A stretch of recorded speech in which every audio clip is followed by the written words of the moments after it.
Hello. This is the second of 3 talks I'm having in this series concerning nutrient management decisions when input costs are high. The previous one we talked about lime. This one we will address phosphorus and potassium.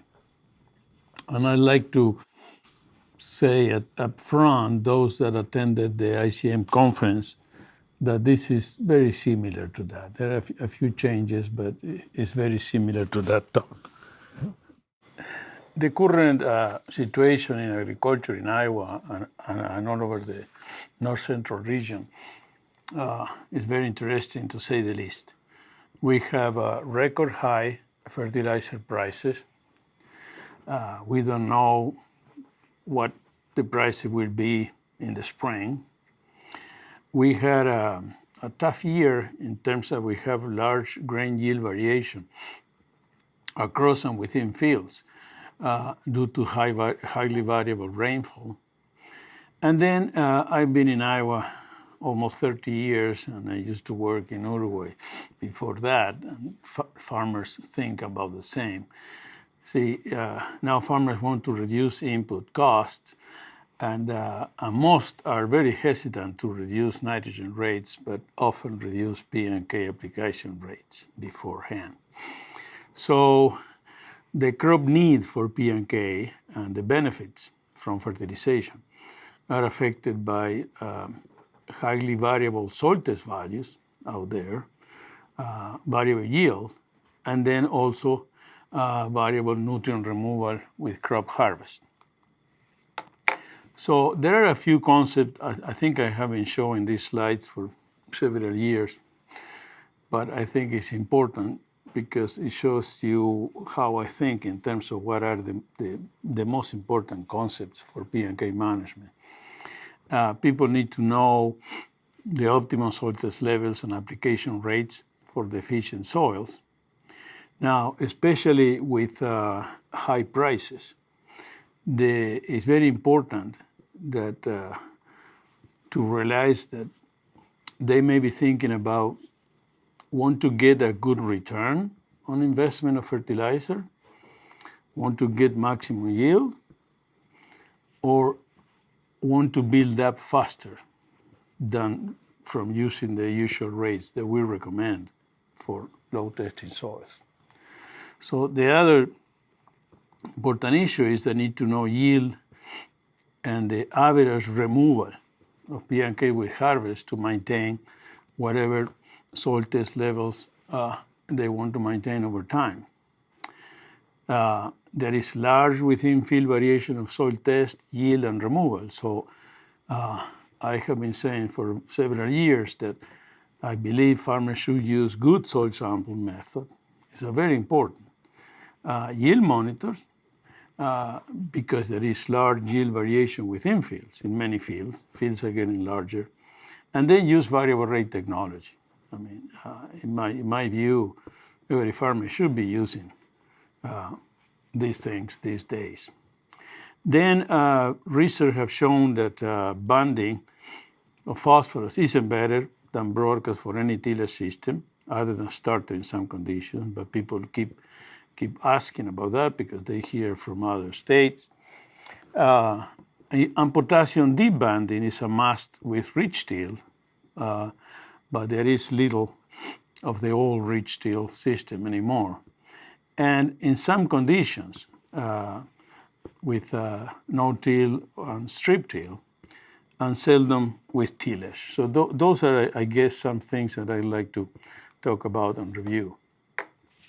I'm not going to talk too much about soil sampling methods because usually I have talks about almost 1 hour just about that. But just to review a couple of things that are important.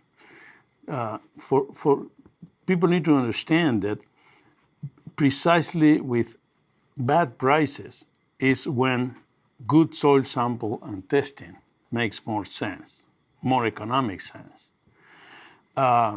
So soil sampling is the most common and important source of error in soil testing.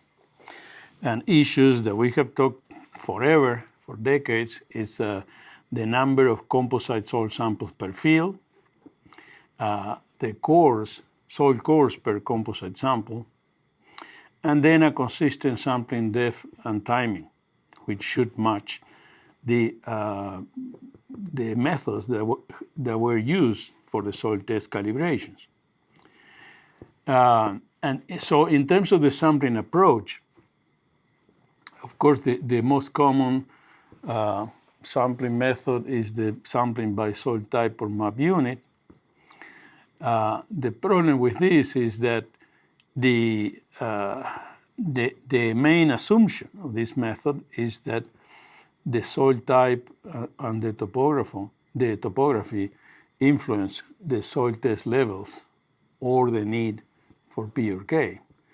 But the problem is that we have observed for many years that there is very high variation within those units due to years of lime, manure, and fertilizer application. People realized about that when they started doing grid sampling in the early 90s. Then zone sampling is just an add-on, a conceptual add-on to the sampling by soil map unit and topography because it uses other things like maps of yield, elevation, images, and so forth in order to delineate zones in the fields that presumably have a variability of soil test and yield higher within those zones, lower within those zones that across the zones. Problem, lots of research have shown that this is not the case in many fields, especially for P and K, sometimes for pH. Although for organic matter, it works kind of well. So then we have the grid sampling. And the grid sampling, of course, is more expensive and it's better because if it is well done, it takes more samples. So describes the soil test variation much better than the other methods.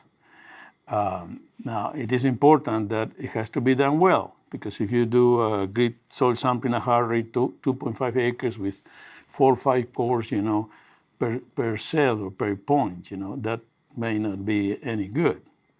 And then some people do grid sampling more than 4 or 5 acres for cells or points, and this is not good at all. You see, either do it 2.5 acres to 5 acres, or otherwise just better use a good zone sampling.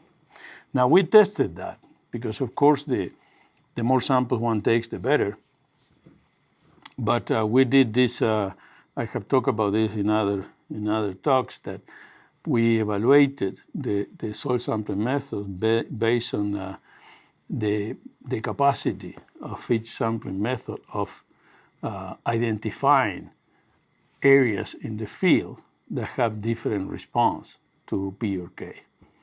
And we came up with those numbers that are there, So what I tell people is the clear thing is that they need to take soil sample, they need to move out from the sampling by soil type and either do grid sampling or soil sampling. For P and K, I do prefer the grid sampling because in many fields, if you do a zone sampling right, you will end up with as many zones as if you do a 2.5 acre grid sampling.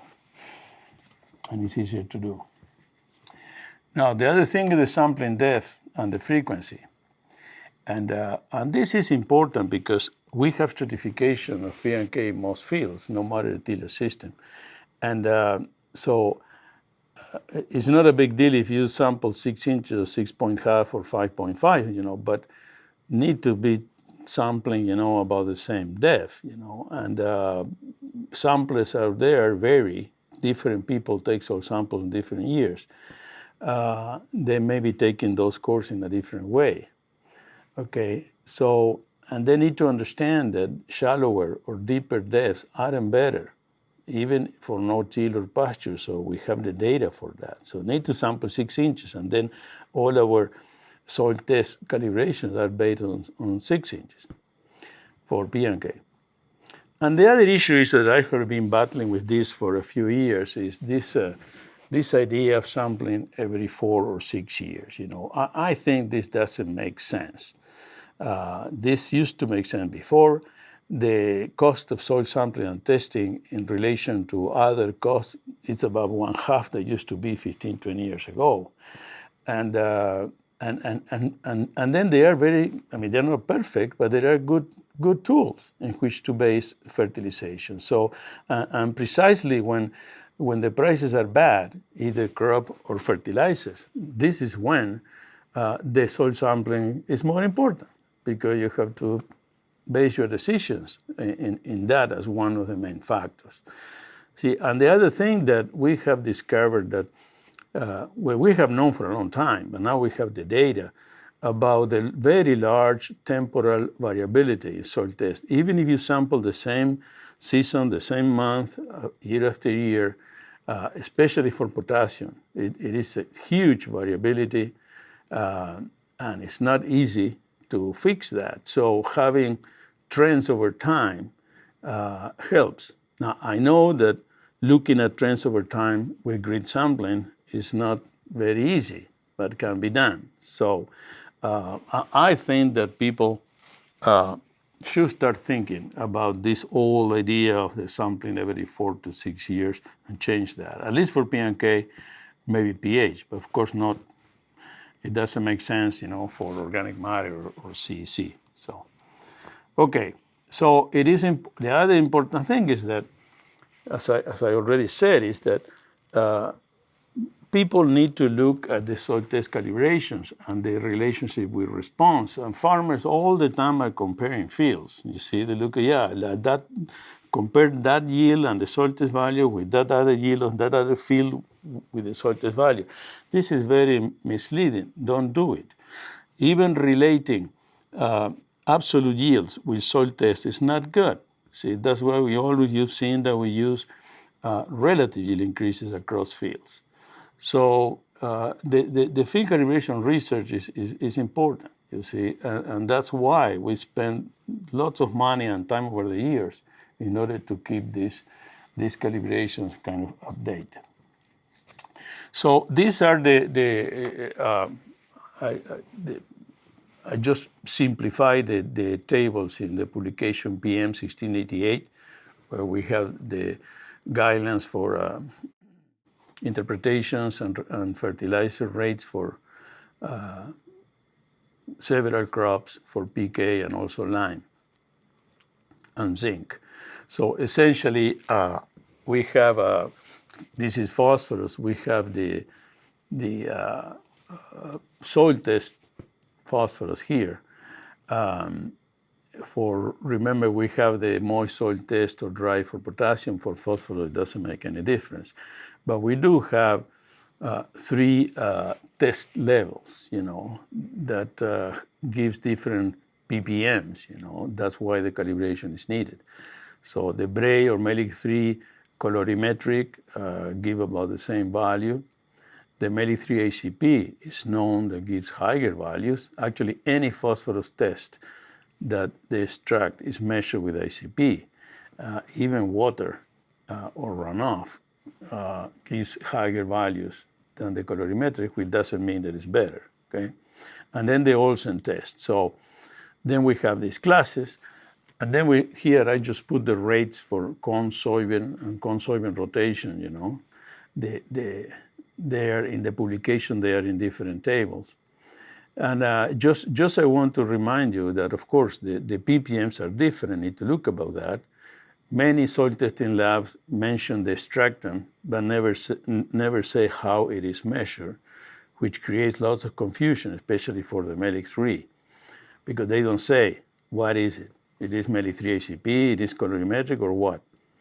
And then the other important thing is that I repeated several times that the concept for those rates that we recommend for the very low and low testing classes is not to get maximum economic yield, is to get maximum yield, okay, based on response, based on data. And these rates do not include a build-up component and are not affected by the yield level, because we have plenty of data that those gives about the maximum yield. Doesn't matter the yield level, okay? This is an important concept.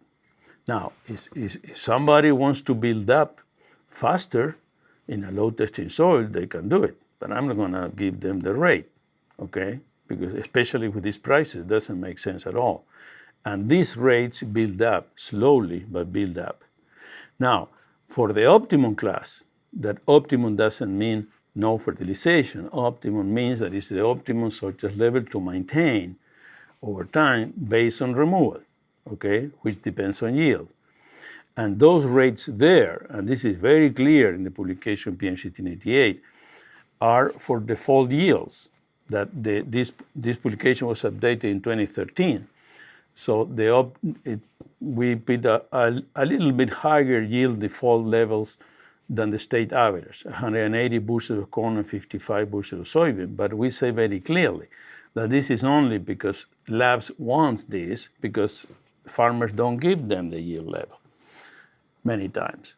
Okay, so the farmers should adjust these removal-based rates for the optimum class according to the prevailing yield level.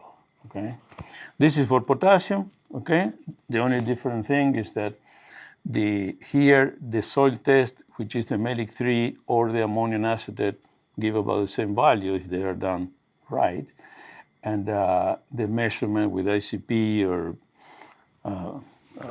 flame photometry doesn't change. It's about the same. But we have the issue of the dry or the moist test that we have shown many times that the moist is better. Some labs offer it, other labs don't. And then we have the rates there, and the application rates, the concept for those recommendations is the same that I said for phosphorus. Okay, so these are, I've shown this slide many times.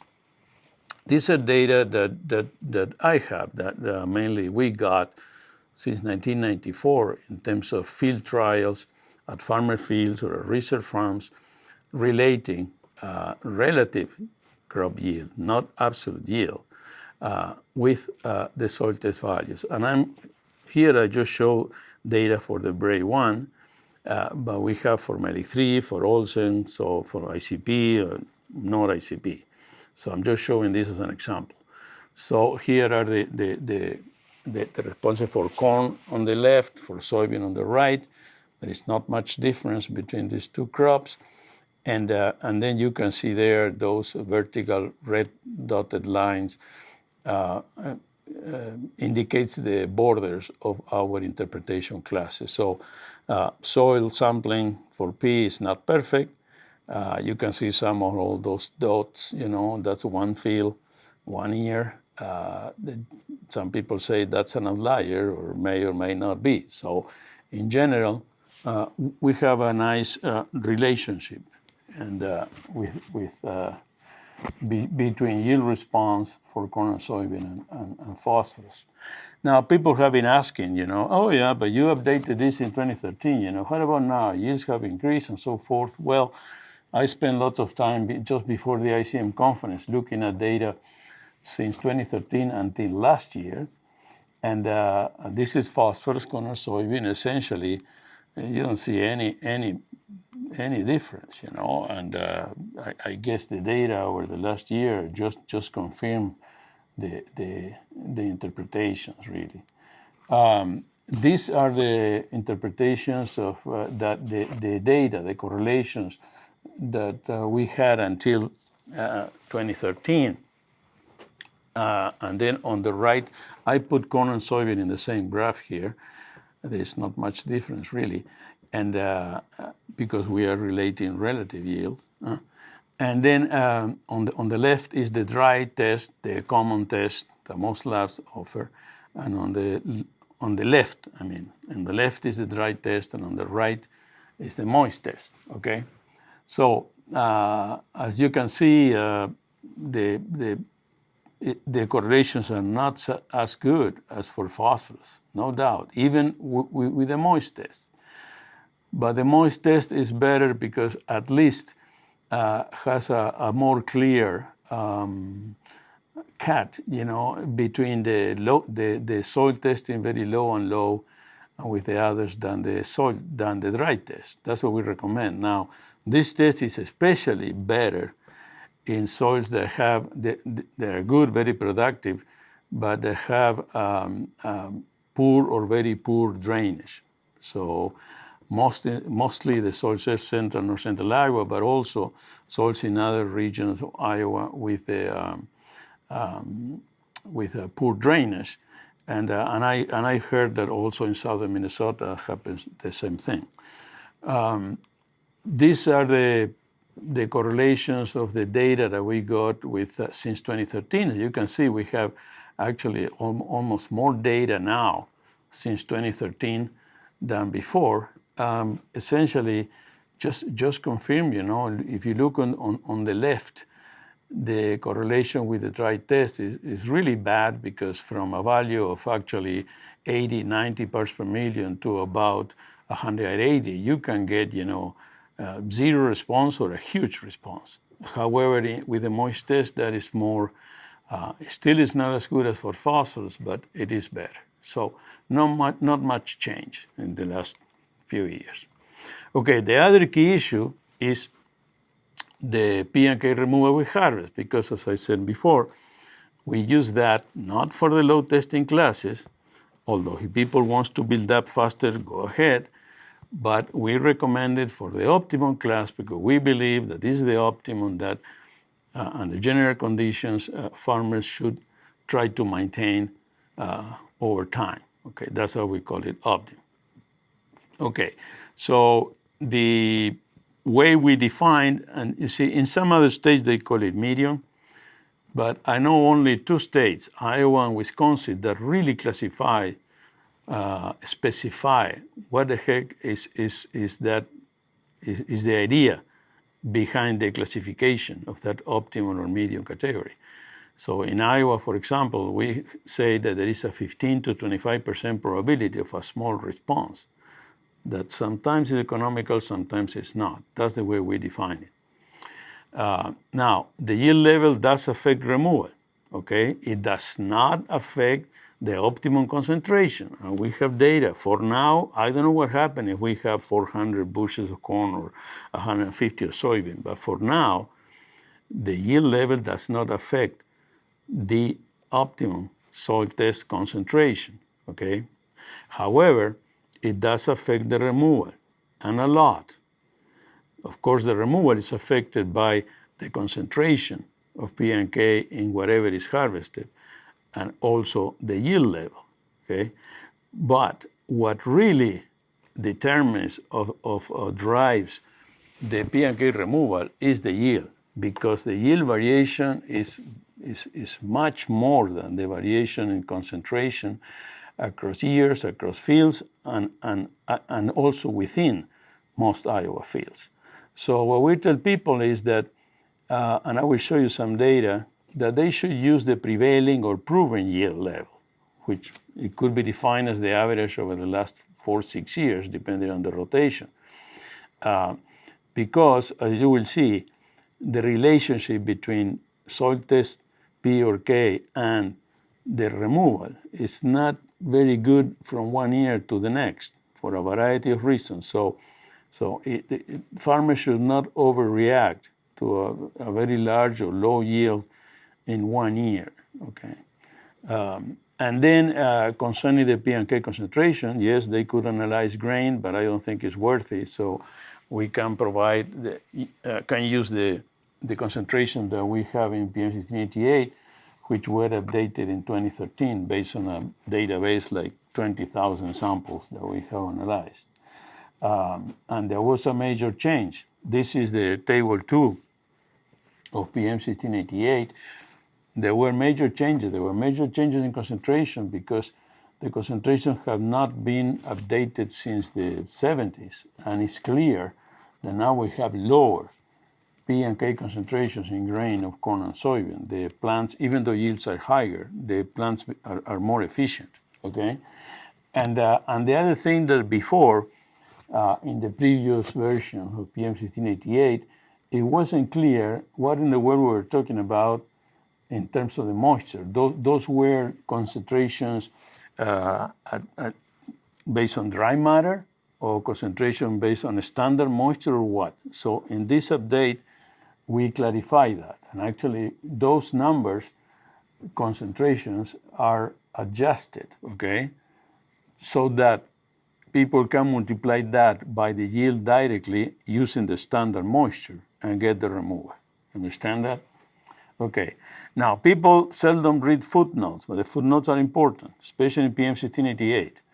Okay. So there are a couple of footnotes. You take a look at that. The nutrient concentrations are adjusted for a dry matter basis to a value, which is the right one, so you can multiply directly for the yield level based on those standard moisture numbers that we put in there, okay? Now, as I said, the yield is mainly what drives the removal. In this little table, I just put the yield level of corn and soybean from what was a great yield level 10 years ago, 180 bushels of 55, down to some yield levels that good farmers get today with good soils. Now, the yields are for corn and soybean, but below I put the rotation 2-year P or K rate for maintenance, okay? This is based on the concentrations that I show here, okay, and the yield level. So, and you can see that the yield level really affects a lot. Now, 5-10 bushels is not much, but if we have, like in some cases, we are getting 20, 30, 40 bushels more of corn than we were 10 years ago, and some people are not reacting to that. You see, there is no magic. I mean, if you get high yields and you remove a lot, you need to put back that P or K, you know. There's no way. Now, it is very important. I have tables, but I don't have time to show it here. But you can make those calculations from the information in PM 1688, that if you harvest corn silage or harvest corn stalks, okay, that of course increase the P removal. And it increases about 1/3 compared with harvest, grain harvest, okay? But with potassium, doing silage or harvesting corn stalks, especially if the corn stalks are baled early, before rainfall wash out, you know, some of the potassium, the potassium removal can be more than twice. This is because we have that much of the phosphorus in the corn goes to the grain, but the potassium, little potassium goes to the grain, much stays in the stover. So if you are harvesting silage or baling corn stalks, you better watch potassium because it will go down very easily, okay? Okay, now, what are common questions that I have been getting since last summer about the issue of the increasing fertilizer prices? So I put some of the questions I get there, okay? And this is true. Those are questions that I got very often. Okay, one is, this is not a year of build-up, soil P and K, of course, in low testing soils. So how much I can reduce the recommended rates? That's one question. With soil test values in the optimum category, for which you recommend removal-based P and K rates, can I skip it altogether? Can I reduce the rate? What if I just use starter, low starter rate? This is in the optimum class. In soil testing, very high or very high, for how long can I stop P or K application? And then a very frequent question we get, especially people that read many farm magazines from others with the things from other states, is can I reduce the P or K application rates for corn and soybean if I switch from broadcast to banded application? So those are some of the questions, and I will try to address them as we go along. Okay, you have seen this before. I have been showing that since 2013, 2014. These are not relations between yield and soil test values, are relationship between net returns to investment on fertilizer, this is phosphorus, in relation to the soil test before the fertilization. Now, what I did for this chart, I left the 3 crop prices that I had before, but I updated the phosphate price. See, I put now, I assume, $0.65 per pound, P2O5. Now, I mean, using the DAP prices about 800 or more per pound, on MAP even higher. But of course, it's difficult with phosphorus because you also have the nitrogen. So accounting for what's the cost for the nitrogen that has, all the stuff is complicated. But anyway, I just put a current price for the phosphate there. So we see in this thing that, again, soil testing is not perfect, but as the price ratios get worse, the best are on the left, the worst are on the right, then the level of profits is different. Now, the prices in the center graph is about what we have today, kind of, I think. And what you can see is that if you have very low or low soil test, there is always a vast majority of the points that are over the break-even line, which is that 0 line. Okay. Now, this is very clear in the left graph with good prices. We're assuming $7 corn and 16 per bushel of soybean. In the center one, still is that, especially in the very low, but also in the low, the vast majority are above the break-even line. And this is real. This is what we get out there in the field, okay? And then on the right one, which is horrible, but I don't think we have been there yet, still there is some benefits, in the very low classes. Now, if you look at the points in the high or the very high classes, okay, in the 3 graphs, most of the points are below the break-even line. This is why I have been insistent for many years, that if you have good soil testing that you can trust, especially a well-done grid sampling and so forth, you don't need to apply phosphorus to high-testing soils. You are wasting money.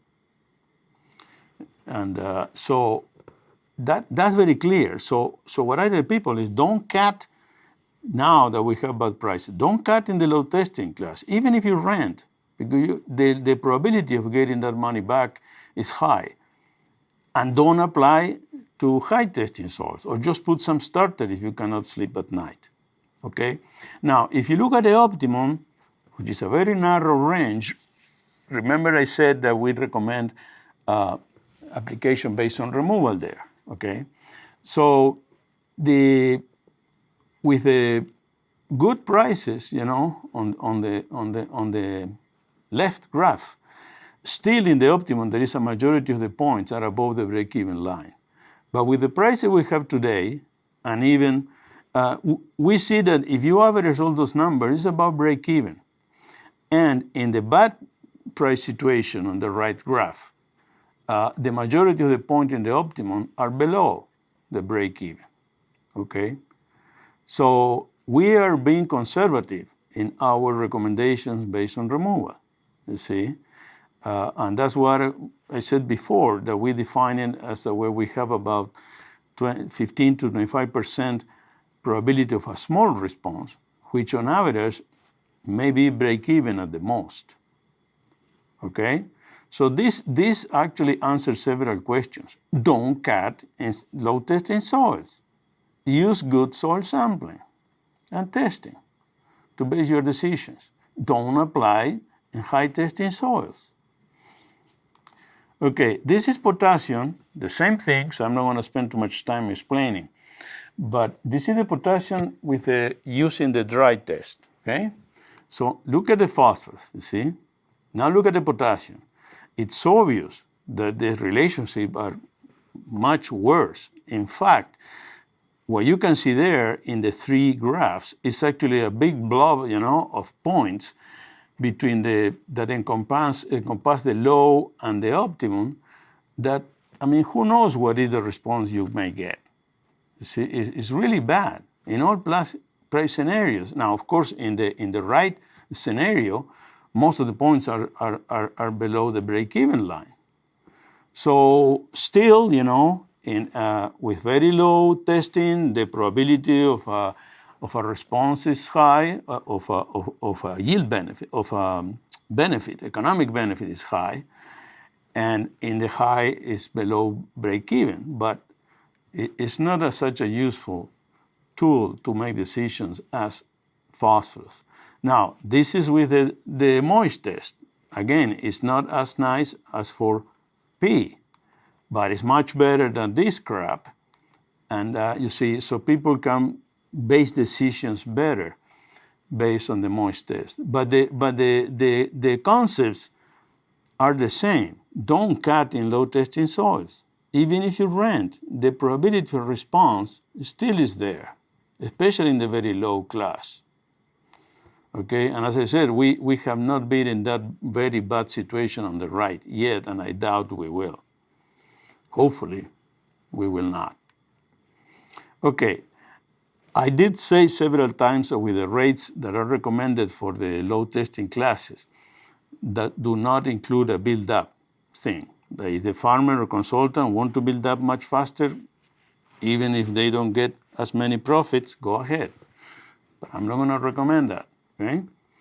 And but this shows that another data we have, that those rates that we recommend still build up. Okay? This, for example, is just an example for phosphorus. We have 5 long-term experiments, and the average across all. This is a rate that supposedly, the 56 pounds applied every year, that supposedly maintains, based on the removal that we have measured. But actually, it built up, Now, of course, those rates for the low testing soil will build up more or less depending on the yield level, okay? But that's up to you. If you want to apply more than give you the maximum yield or the most benefits in a specific year, okay? Okay, now the other question was, one of the questions was, how long can I stop applying P or K in a high testing soils? Okay, this is an example that we have, is the best example that we have in Northeast Iowa, because we had started with high levels for P and K, and we have it for almost 40 years. So on the left we have soil test P, okay? On the right we have soil test K, the dry method, okay? Because when we started we didn't have the moist test. And you see that these were corn soybean rotations, okay? And we have 3 annual rates since we started. I think it was 1976 or so. And so one was none. The other intermediate was what we thought would maintain. And then actually the ones that started this, I was in college, in my first year of college in Uruguay when they started. It was John Ware who started this. And then the other rate is a rate that obviously was going to build up. So if you look at the left chart, this gives you an idea how long it takes for a high testing soils to go down. So in this case, for phosphorus, it was about almost 30 parts per million initially. So in order to get to the optimum, which is those horizontal red dashed lines, it took about 10, 14 years. 10 to 15 years it took until we started seeing some responses, okay? From about 27 or 28 parts per million down to the optimal levels. And on the right, we have the potassium that we started in the about borderline between the high and the very high.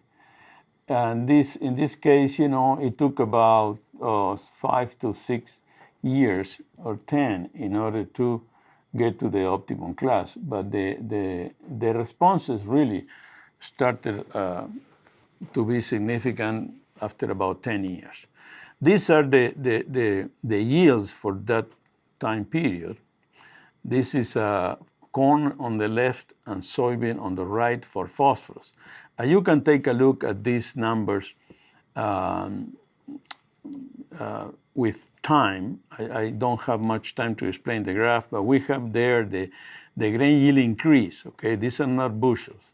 It's not relative. It's the yield increase in percent over the control. Okay, so we have essentially two treatments: the medium, the low, and the high. So we can see here that in order to get increases consistent, it took about 10 to 15 years for corn, and also about 10 to 15 years for soybean, okay? And then for potassium, this shows it's better. There was more variability with the potassium, but it took anywhere from 4, 5, 6, 7 years, and then for soybean, about the same thing. And of course, I don't have economic data here, but those responses could mean a different thing, depending on the prices. So it takes a long time. It takes a long time. In fact, there is some people out there that they're still maintaining, for example, phosphorus about 40, 45 ppm. They can retire before they need an atom of phosphorus applied. So there is a lot of money that they could be saving. And instead of applying the full removal or applying half removal, they could just put starter if they want to. But the probability of making a profit is essentially zero. Okay, this is another thing that shows, and I'm showing an example for phosphorus. I showed in the ICM conference 2-3 years ago details about this for both nutrients. It is true that the relationship that what drives the changes of soil test values over time is the removal or the application, or both. But if you look at this, and these are examples for 5 long-term experiments, and on the right side below is the average. What I did here, the green and yellow dots with lines, that's the removal, okay, the actual observed removal. Now, in order to see the removal over time, I put on the y-axis on the right, on the left, I put the cumulative removal. For example, in the top graph left, the first green point is the removal by corn. Then the second circle, yellow, it adds the removal from soybean. Then again, so what this shows, for example, in that site, is that over about 12 years, about 500 pounds of P2O5 were removed, okay? And the same thing with the other graphs. Now look at the black dots with a dashed line, and this is the soil test P corresponding. We took soil samples every fall after harvest, okay? So it was a year sampling. And if you look at that, not only in that field, that's the Northeast farm, but you look at all the fields, you see that there is a very good correlation and relationship between the removal and the soil test levels. Remember, these were control plots that we didn't apply anything, okay? So there is a very good match. You see, I didn't fit a line to the soil test P data here, but if I had fitted, it would be parallel to the removal line. But look at the variation from year to year. And sometimes it's crazy. Look, for example, at the lower left graph. That's the Southwest Reserve Farm, the Armstrong Farm. I have no clue why we got that wild variation there. Now with potassium, it's even worse. I'm not showing that. This is why I said before, don't overreact to a large or low yield in one particular year, because the relationship between these two things is good over 3, 4, 5 years or more, okay? There is a relationship. We need to watch these trends, but you need to be careful, because if you start adjusting the rate, the removal-based rate, based on what you think the yield will be, or what is the yield this particular year, you may be creating a disaster, creating much more variation and spending money you don't need to. So this is why I believe that you need to have these trends, and why I say that you guys should switch to the sampling every 2 years.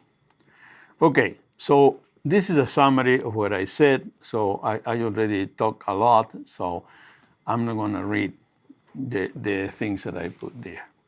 Now, the other is the issue of banding versus broadcast, P and K. And I could be talking for hours, but don't worry, I will not. Okay, we have lots of data.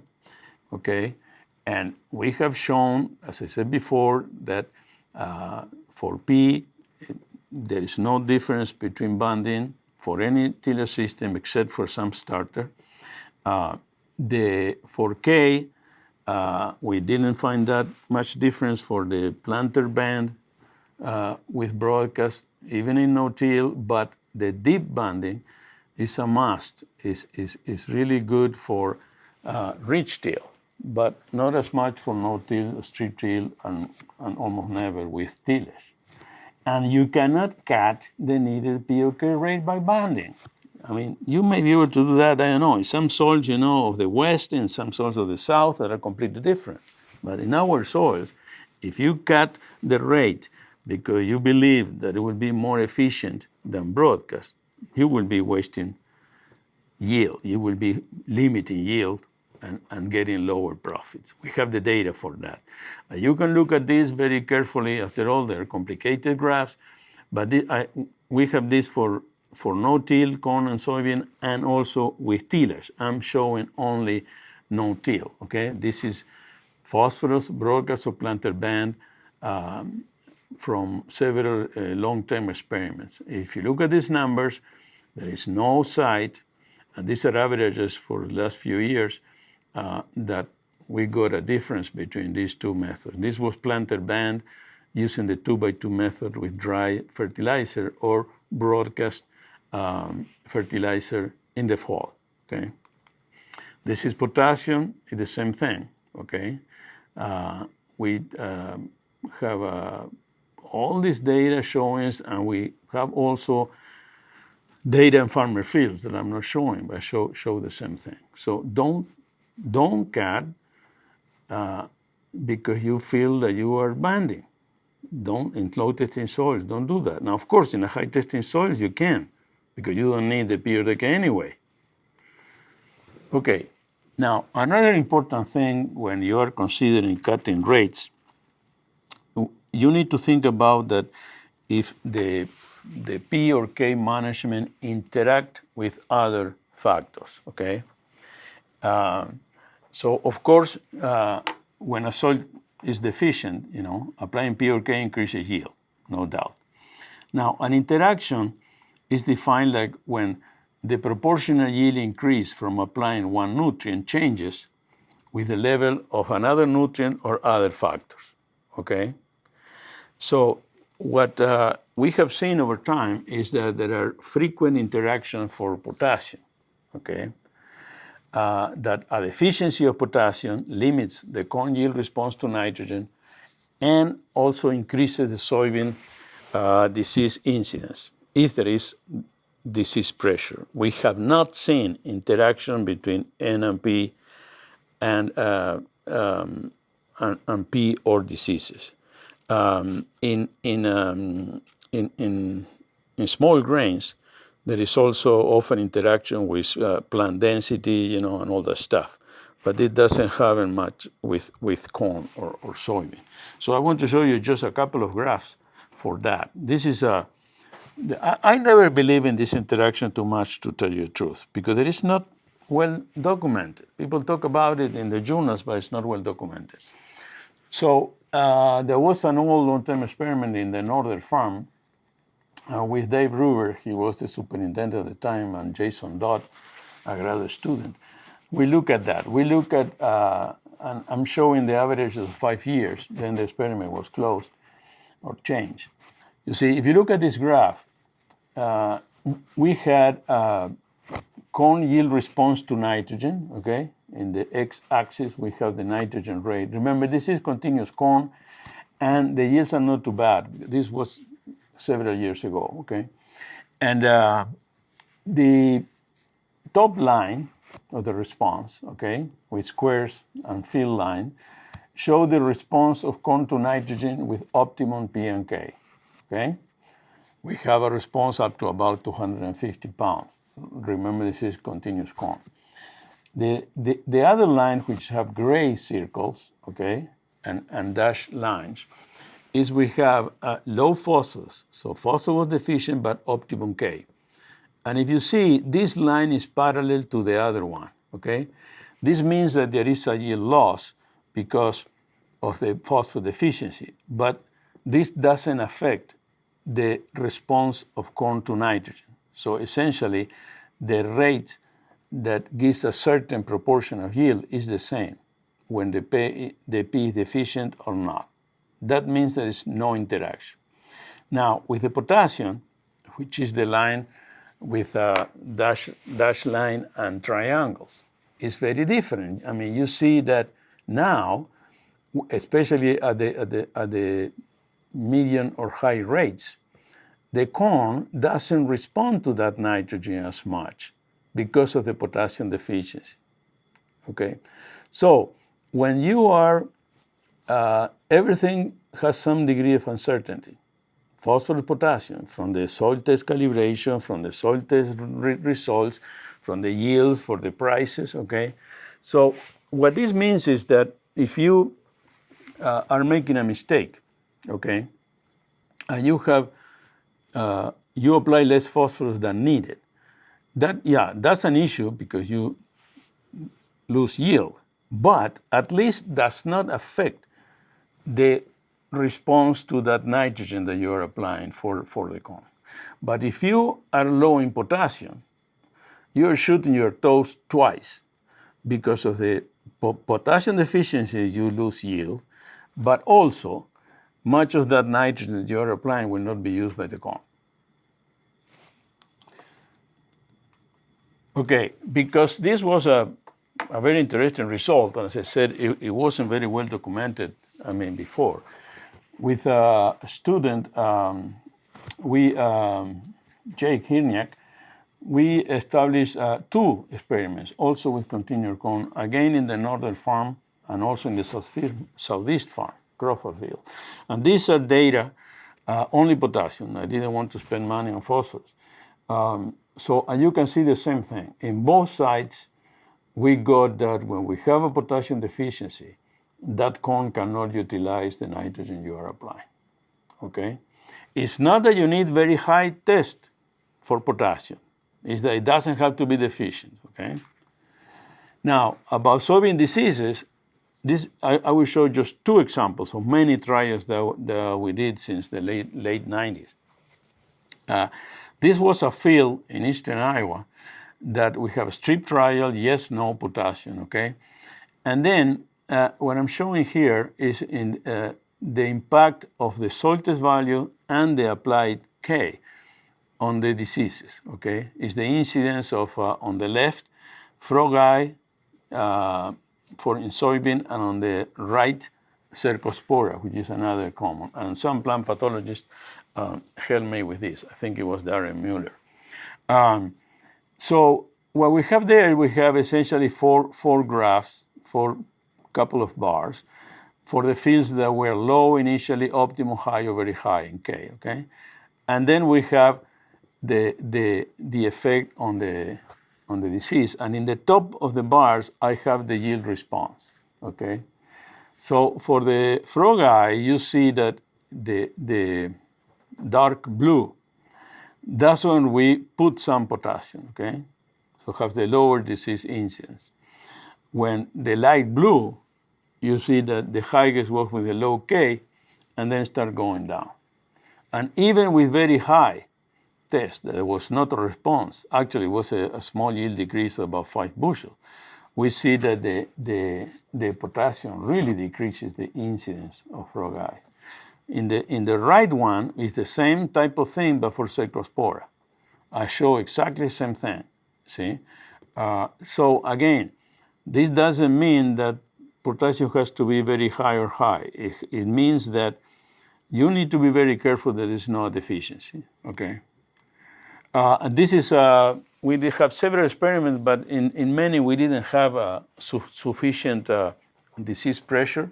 So this is in the northern farm.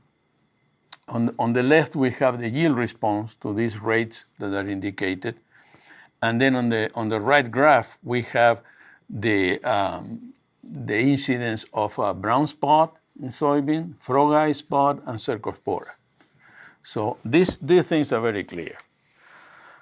So in summary, you guys need to manage P&K wisely with bad prices, okay? It is very important to use good soil sampling methods. Follow the university soil test interpretation. We do the best we can. We have hundreds of trials. In Iowa, for P&K, we have a database with more trials for calibration than all other states together in the United States, okay? And use variable rate application. In most fields, we have a large variability. I mean, I believe this technique is not that much expensive now. Of course, use manure nutrients. I didn't talk about that, but this is important. This is the time when fertilizer prices are high to recognize the value of manure, no matter the uncertainty that there could be. Don't cut PRK in low testing soils. Even with rented land, the probability of getting money back is very high. With testing the optimum category, that's a different story. You can reduce the plant maintenance rate. I show you that. You can skip it if you want. Or you can apply only starter, or you can apply half remover.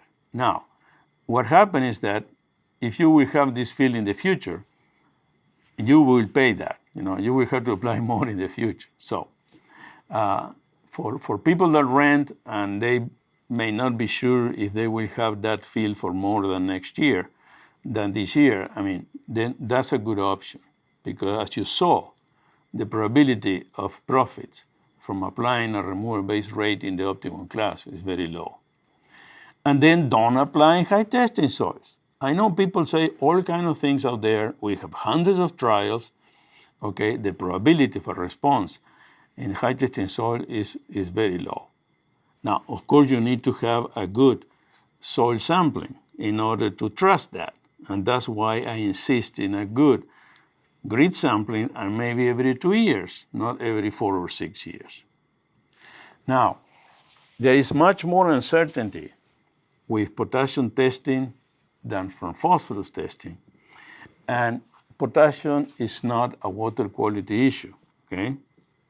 So, given the interactions that I show, you see, if you're gonna get a mistake with potassium, and I have no stocks in any potassium company, okay, it's better to go wrong by applying a bit more K than less because of those interactions. You really should not risk a potassium deficiency, no matter the prices. And with that, feel free to call me if you have questions or send me email. And the information is there. And remember that we have the soil fertility website that was maintained for many years by John Sawyer and I. Now Sawyer retired last January, so I'm continuing maintaining that. We have lots of information about P&K there that could be useful to you. Thank you so much.